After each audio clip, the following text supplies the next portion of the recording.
Credit cards, when used responsibly, can offer lucrative opportunities to build credit and earn rewards. But according to a report by the U.S. Public Interest Research Group, or PIRG, one particular company has increasingly capitalized on selling holder data it has access to on third-party marketplaces. MasterCard sells transaction data for targeting ads and for marketing. Tech advocate R.J. Cross with U.S. PIRG says MasterCard knows where people shop, how much they spend, even down to which days. And it sells that information to third-party companies.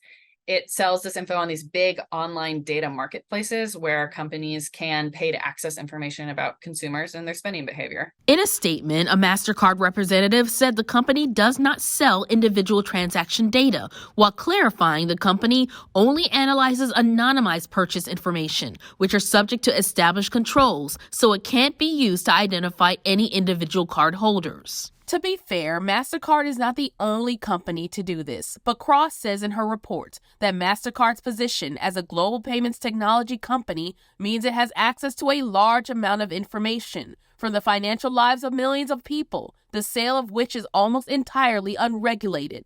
She also says the exposure to targeted advertising can be bothersome to consumers. Americans owe more money on their credit card debt than ever before. It's over $1 trillion, and interest rates are high right now. And so increasingly, this data-driven advertising may not be all that great for people in the long term. And it can also lead to some of those confusing, kind of creepy ads that seem to know exactly what you've bought and are following you around on all the screens in your life. Cross also says selling data to third parties increases the personal security risk for consumers, as the more companies that hold the data, the more likely it is that information will end up being exposed in a breach or hack. So how can you avoid companies selling your data and these targeted ads that make it feel like someone is standing over your shoulder?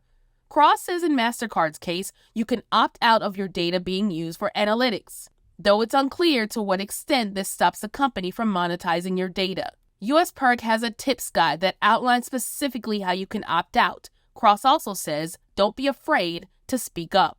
So definitely emailing MasterCard's privacy email and making your concerns known is a really powerful thing that people can do. And if you're concerned about identity theft or fraud, you could consider freezing your credit. Simple steps you can take to protect your data from the world. With this Watching Your Wallet, I'm Caresse Jackman.